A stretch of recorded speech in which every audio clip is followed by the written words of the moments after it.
Do you find yourself overwhelmed by the thought of making a career transition? I've been there and I understand the challenges you face. That's why I created the Career Compass, the ultimate guide for high achieving corporate women to make career transitions with ease.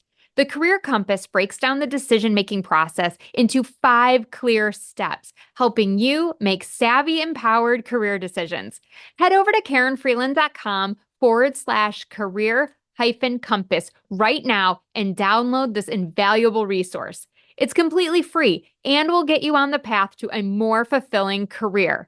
Go to karenfreeland.com/career compass now. Welcome to Rock Your Reinvention, where I help high achieving career women like you get unstuck, make your corporate exit strategy, and successfully transition to your next chapter. Hi, I'm your host, Karen Freeland, a certified life coach and corporate exit strategist. Whether you want to start a business, become a speaker, or something else, I'm here to give you the tools and strategies to shift your mindset, build your confidence, and take bold actions so you can rock your reinvention. Ready? Let's go. Welcome back. And more importantly, congratulations. You've been laid off. Yay! This is amazing news, and I am so happy for you. This is the ultimate reinvention catalyst. Now, that might not be the intro that you were expecting, but that's why my show is titled Rock Your Reinvention and not Wallow in Your Victim Mentality. We're action takers, overcomers. We can laugh in the face of uncertainty and say, is that the best you got? Psh, please, come on, bring it. I truly believe in my heart of hearts that you have been given a beautiful gift, a second chance at life, at career, at success. It's totally up to you. You have the power to make this a pivotal moment in your life for the better. And I hope that is the route that you will choose. Now, how do we actually do that? No worries. That's what I'm going to unpack for you today because there are some tips, and I'm going to give you 6 of them to survive a layoff. And the first thing is that we have got to take some time to process the news and grieve. Yeah, grieve. You're actually going to need some time to grieve the company that you worked for, the person that you were when you were there, the role that you had. And even if you're happy to be let go, like I'd been fantasizing about being laid off. I was like, please, just gift me a severance package. Let me go. Put me out of my misery. I don't want to actually make this decision to leave myself. But if you do it for me, then I'm okay with it. And so even if you're happy to be let go, there's still a sting, right? I still got off the phone after that phone call and was like, man, they don't want me though. And that hurt. Turns out rejection can actually hurt the same way we feel physical pain because our brains process physical pain and rejection exactly the same.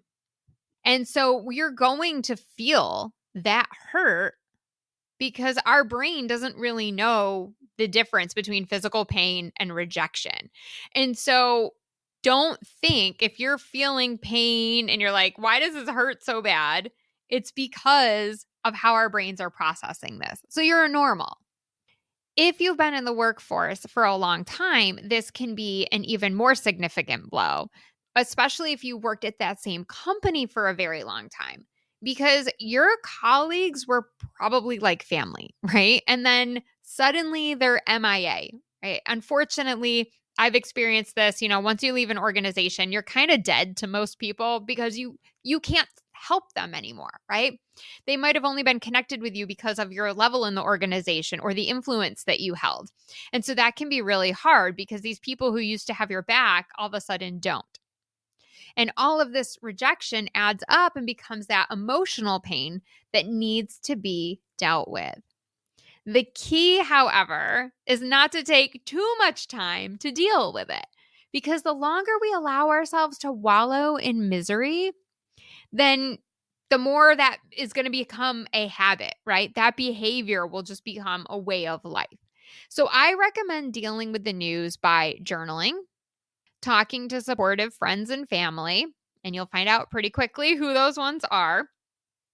Enjoying some much needed downtime alone with your thoughts so that you can really think and reflect and get clear on, why this is bothering you, why you're feeling the way that you feel.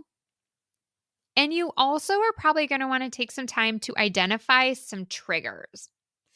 So, for example, I had a client that left, and she actually left of her own volition. But every time she would go on LinkedIn and see other people were getting promoted, she was like, oh, I just wasn't strong enough. Maybe I should have stayed longer. Maybe I was short-sighted. And she would have all these regrets.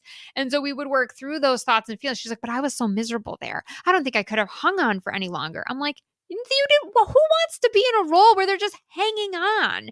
Like, that sounds terrible, right? And then she'd be like, oh, you're right. I don't really want this.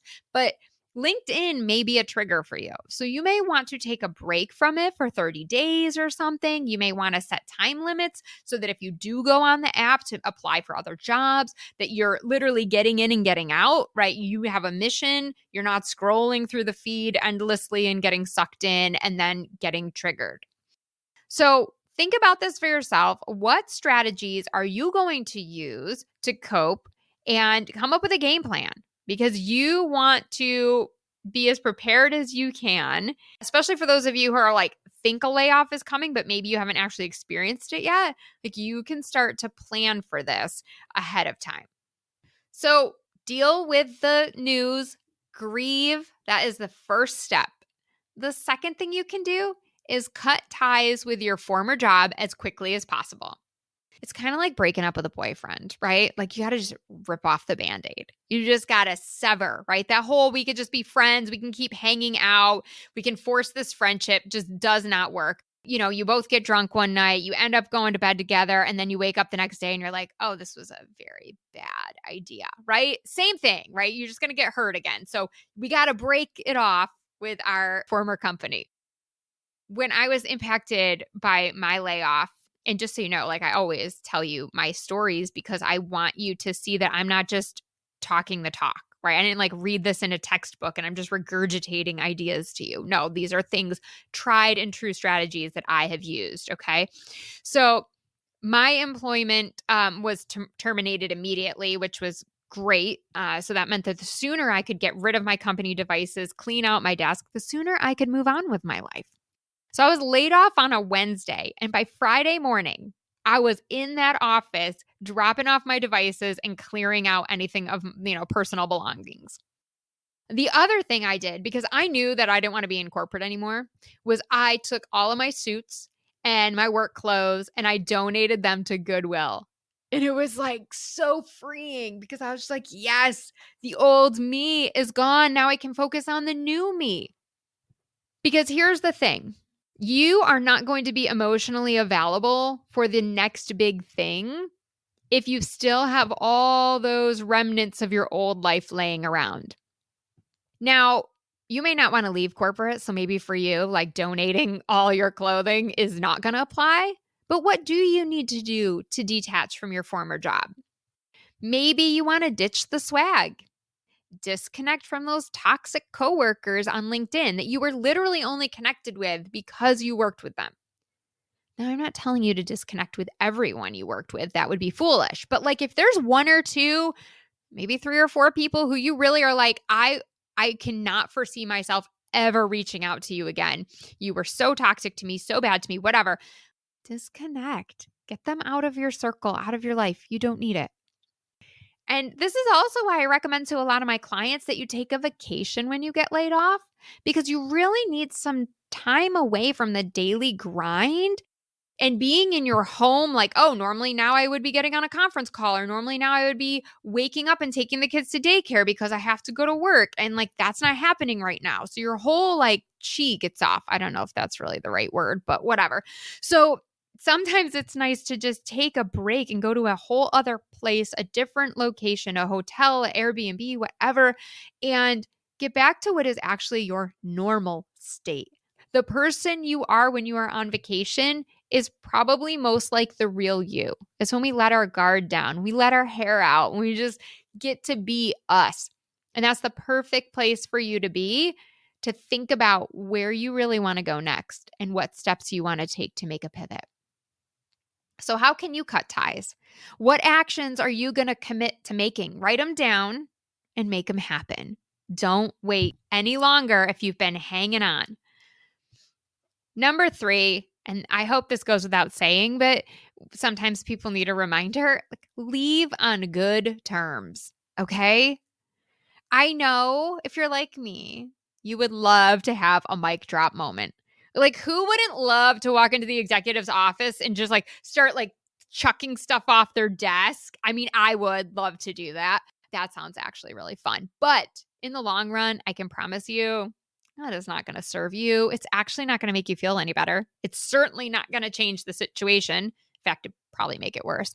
But the world is just too small to go out that way. So if you know that a layoff is coming or you've already experienced it, we got to get a hold of our emotions. We've got to protect that space and start preparing, if you have time, in advance.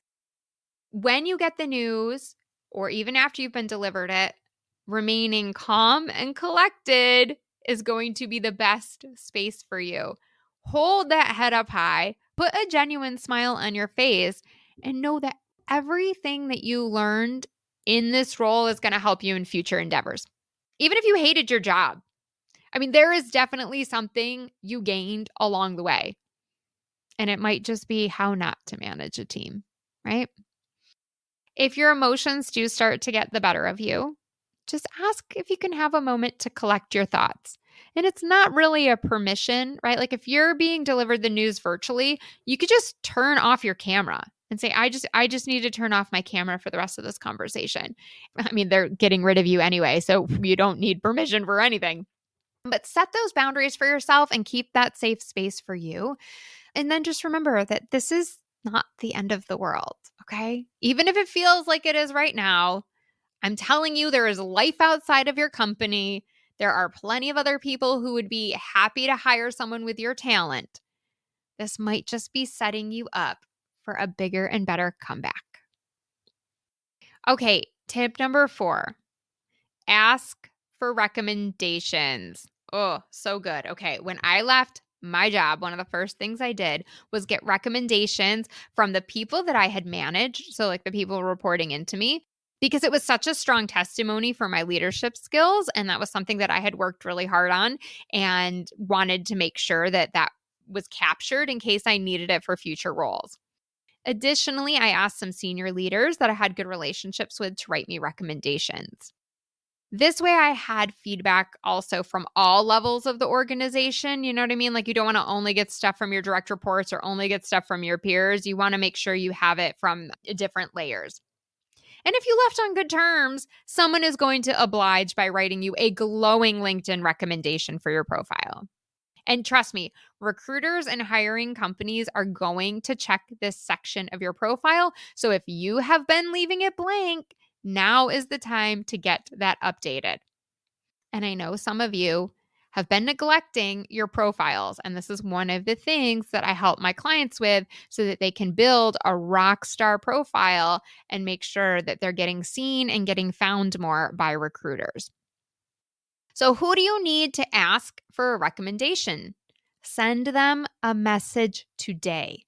And if you really want to get a better result and get more people to write you a recommendation, give them some ideas. I'd love it if you could comment on this, this, and this. Or here's a sample I wrote that you can use.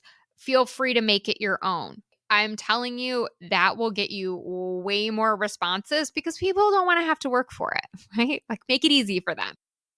All right, along those lines, number 5, you need to network. Okay, there's no time for, well, there's a little time, right? Like I said, you got to grieve, but there's no time for like hiding in your bed all day and just not functioning. Okay, that's not going to serve you. So hopefully you've done a good job cultivating your network over the past few years, because now, of course, is not the time to be starting from scratch. It can be done, but it's not ideal. So now is the time to get out and start making those personal connections. Reach out to people individually, okay? Much more effective than some blanket canned email that you send to everybody in your network that's like, I'll take any job. Give me anything. I'm just looking for work. No, you're not. Because if I offered you a job as a barista or a janitor, you'd be like, no, I'm not doing that. Right. So be specific. That should probably be its own thing. But anyway, when you're networking with these people, you need to tell them what you actually want and what you actually need help with. Do not be vague because they are not going to do your work for you. But you got to take some time to reach out individually. And LinkedIn is so easy now. You can make those voice notes. It takes like 2 seconds. You don't have to write anything, and it's so much more personalized, right? So clearly explain what you're looking for and try to invite them to a call, right? I did a whole series of coffee chats after I got laid off. And I was explaining to one of the people about my desire to do coaching. And he ended up connecting me with a woman who was already a coach, and she ended up becoming my business coach. Right. So by taking the time to have those one-on-one conversations where I could better articulate my goals and you will be able to as well, your connections are going to be able to point you in the right direction.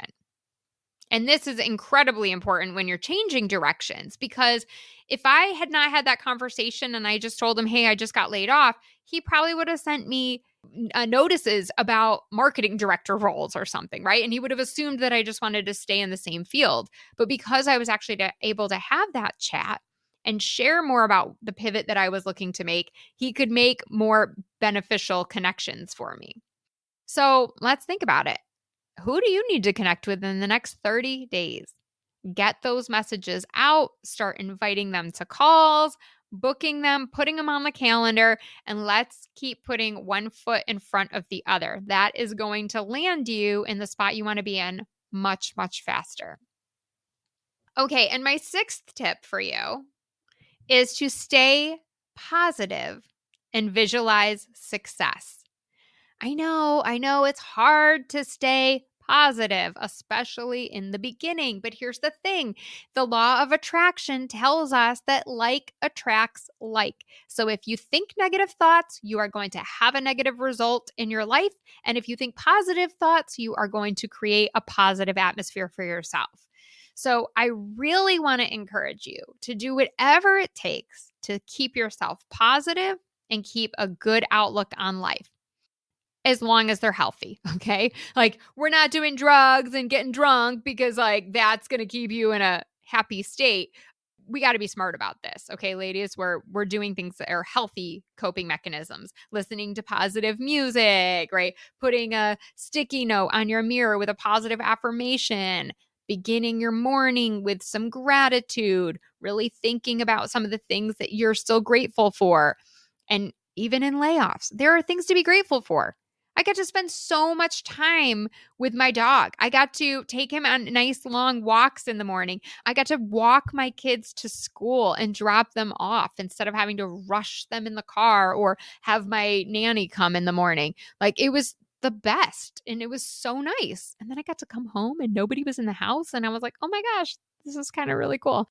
So if you do find yourself sulking, I just want you to go back to tip number 1 and recognize that you are still grieving this change and this loss, right? This maybe loss of your former self.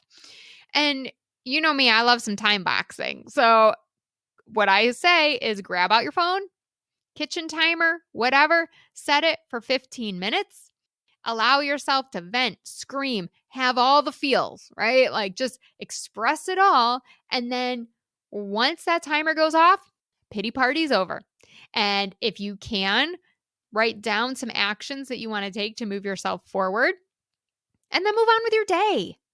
And over time, you can actually reduce the amount of time you put on the timer. So from like 15 minutes to 12 minutes to 10 minutes to 8 minutes, right? And eventually you're not going to even need to do this anymore, right? Because you're going to have moved on. So give it a try. Don't knock it till you try it, as they say.